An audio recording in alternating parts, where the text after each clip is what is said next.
Are you ready? Are you ready? Are you ready? It's time for nap time story time with Nana Nandy. My co-host isn't here for this afternoon, but when she returns, she and I will do a special edition of reading this book for bedtime story time. If you want to join us live for that reading, meet us at Nana Nandy Nap Time Story Time on Facebook Live today at 7 p.m. This is one of my favorite books, and I hope that you enjoy it too. It was written in 1937. It's called Mike Mulligan and His Steam Shovel, Story and Pictures by Virginia Lee Burton. That means when this book was written, my mom and dad were little children. Isn't that something? That means this storybook is old. Not this copy, but this story is old. This book came from our benefactor, cousin Susie Crotchmile, who sent us a box of donated books to add to our collection. We are so grateful for her. Oh, I'm sorry, written in 1939, not 1937. I was close, though. And it is dedicated to Mike. Mike Mulligan had a steam shovel, a beautiful red steam shovel. Her name was Mary Ann. Mike Mulligan was proud of Mary Ann. He always said that she could dig as much in a day as 100 men could dig in a week. But he had never quite been sure that this was true.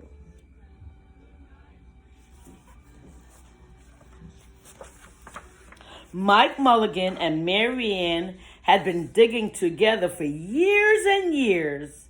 Mike Mulligan took such good care of Mary Ann. She never grew old.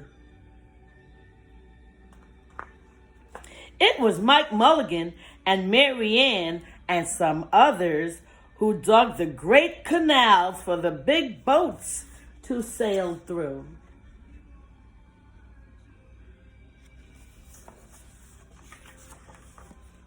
It was Mike Mulligan and Mary Ann and some others who cut through the high mountains so trains could go through.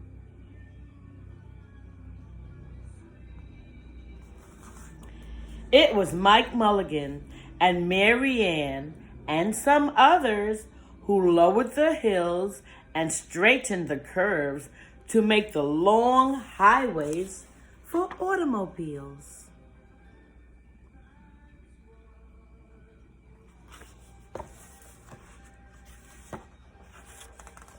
It was Mike Mulligan and some others who smoothed out the ground and filled in holes to make the landing field for airplanes.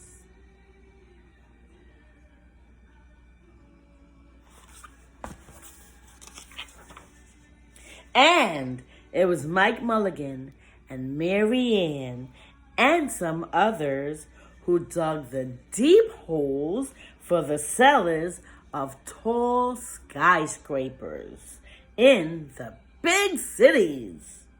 When people used to stop and watch them, Mike Mulligan and Mary Ann used to dig a little faster and a little better. The more people stopped, the faster and better they dug. Some days, they would keep as many as 37 trucks busy taking away the dirt they had dug.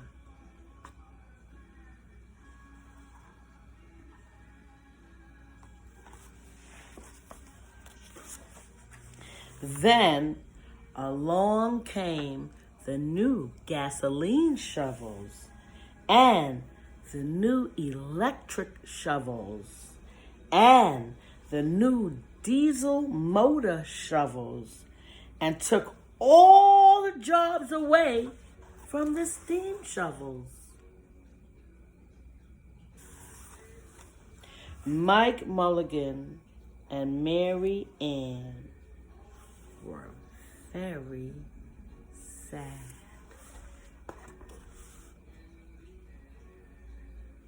It says, no steam shovels.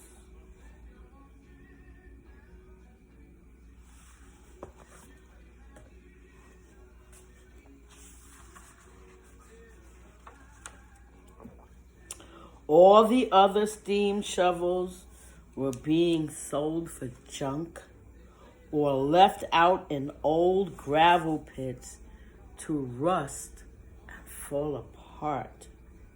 Mike loved Mary Ann. He couldn't do that to her.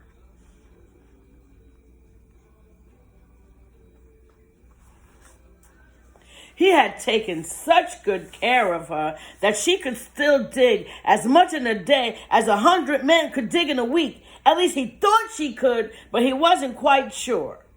Everywhere they went, the new gas shovels and the new electric shovels and the new diesel motor shovels had all the jobs. No one wanted Mike Mulligan and Mary Ann anymore.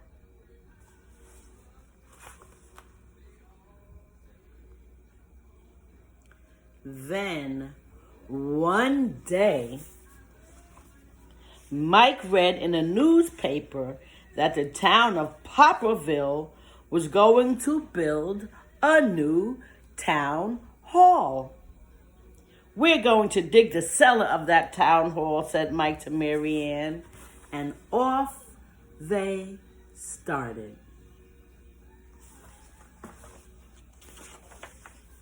They left the canals and the railroads and the highways and the airports and the big cities where no one wanted them anymore and went way out in the country.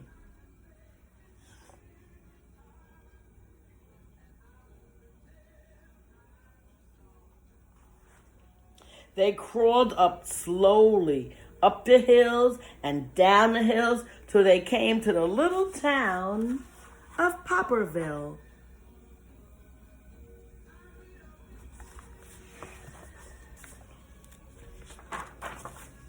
When they got there, they found that the selectmen were just deciding who should dig the cellar for the new town hall.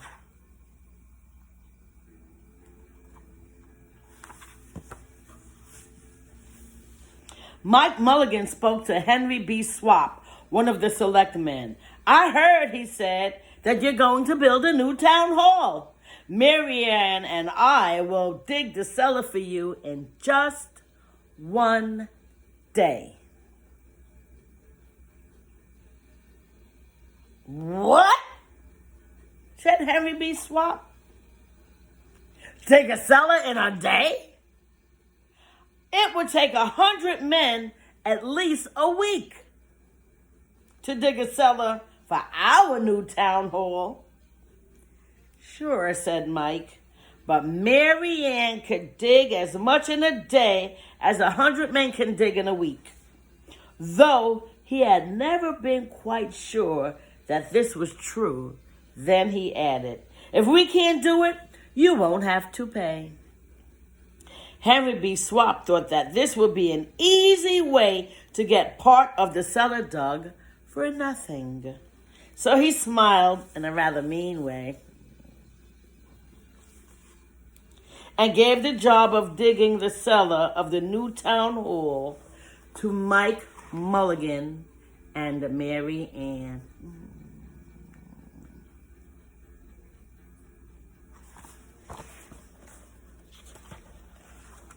They started early the next morning, just as soon as the sun was coming up. Soon, a little boy came along. Do you think you'll finish by sundown? He said to Mike Mulligan. Sure, said Mike. If you stay and watch us, we always work faster and better when someone is watching us. So the little boy stayed to watch.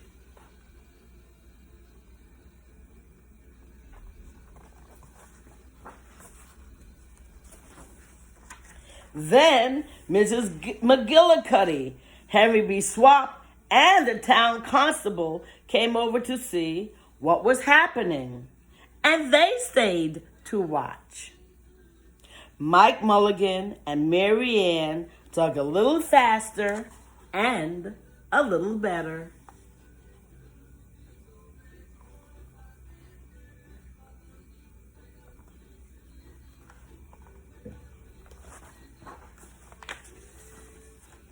This gave the little boy a good idea.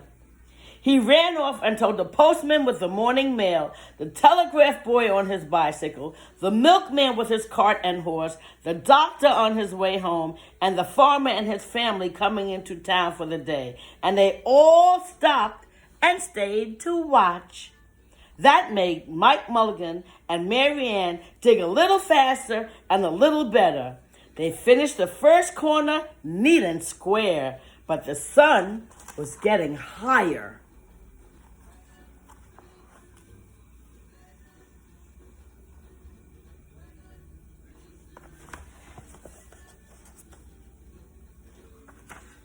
Clang, clang, clang! The fire department arrived. They had seen the smoke and thought there was a fire. Then the little boy said, "Why don't you stay and watch?" So the fire department of Poplarville stayed to watch Mike Mulligan and Mary Ann. When they heard the fire engine, the children in the school across the street couldn't keep their eyes on their lessons. Their teacher called a long recess, and the whole school came out to watch. That made Mike Mulligan and Mary Ann dig still faster and better.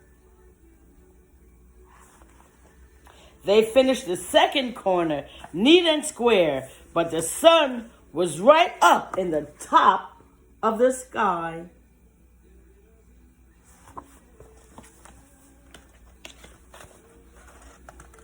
Now, the girl who answers the telephone called up the next towns of Bangerville and Bopperville and Kipperville and Copperville and told them what was happening in Popperville.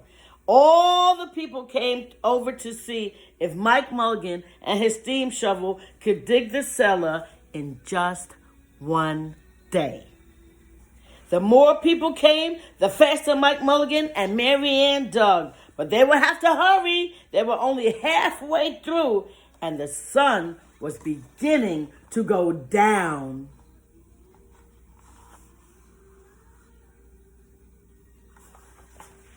They finished the third corner, neat and square.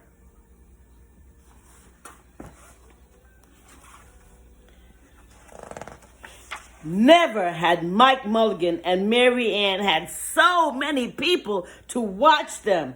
Never had they dug so fast and well. And never had the sun seemed to go down so fast. "Hurry, Mike Mulligan, hurry!" shouted the little boy. "There's not much more time." Dirt was flying everywhere, and the smoke and steam were so thick that the people could hardly see anything. But listen. Bing, bang, crash, slam, louder and louder, faster and faster.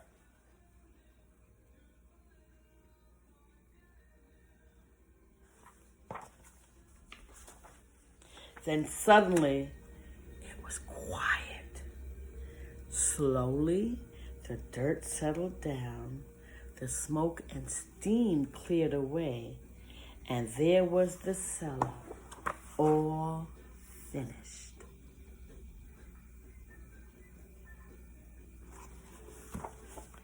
Four corners neat and square, four walls straight down, and Mike Mulligan and Mary Ann at the bottom, and the sun was just going down behind the hill. "Hooray!" shouted the people. "Hooray for Mike Mulligan and his steam shovel! They have dug the cellar in just one day."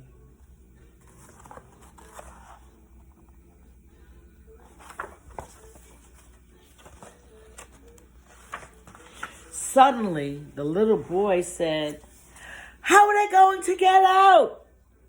"That's right," said Mrs. McGillicuddy to Henry B. Swap. "How is he going to get his steam shovel out?" Henry B. Swap didn't answer, but he smiled in a rather mean way. Then everybody said, "How are they going to get out?" "Hi, Mike Mulligan. How are you going to get out? How are you going to get your steam shovel out?"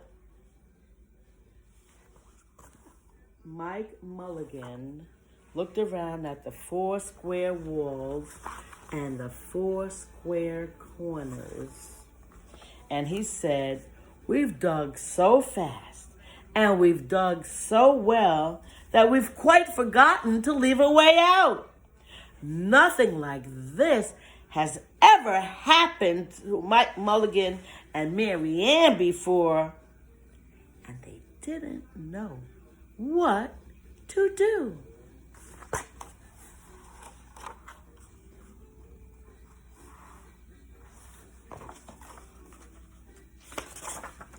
Nothing like this had ever happened before in Poplarville. Everybody started talking at once, and everybody had a different idea, and everybody thought that his idea was the best. They talked and they talked and they argued and they fought until they were worn out, and still no one knew how to get Mike Mulligan and Mary Ann out of the cellar they had dug. Then Henry B. Swap said, "The job isn't finished because Mary Ann isn't out of the cellar. So Mike Mulligan won't get paid." And he smiled again in a rather mean way. Now the little boy, who had been keeping very quiet, had another good idea. He said, "Why couldn't we leave Mary Ann in the cellar and build a new town hall above her?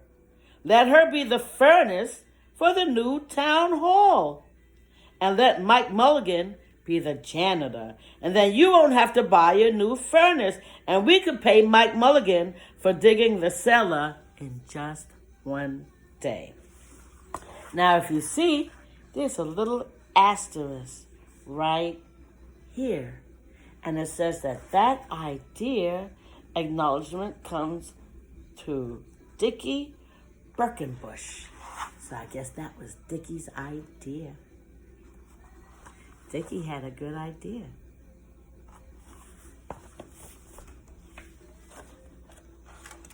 "Why not?"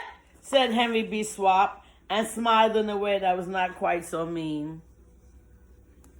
"Why not?" said Mrs. McGillicuddy. "Why not?" said the town constable. "Why not?" said all of the people. So they found a ladder and climbed down into the cellar to ask Mike Mulligan and Mary Ann.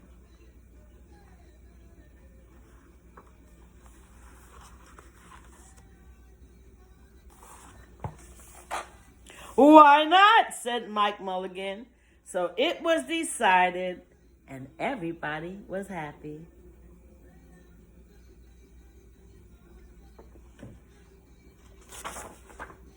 They built a new town hall right over Mike Mulligan and Mary Ann.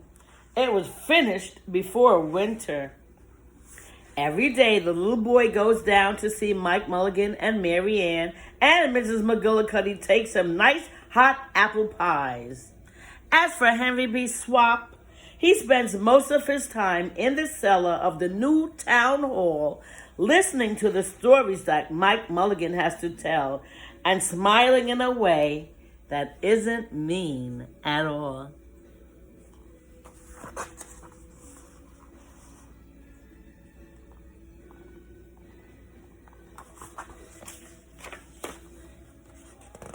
Now, when you go to Poplarville, be sure to go down in the cellar of the new town hall. They'll be there, Mike Mulligan and Mary Ann, Mike in his rocking chair smoking his pipe, and Mary Ann beside him warming up the meetings in the new town hall. This is still one of my favorite books. And now that I have finished sharing it with you, go take your nap.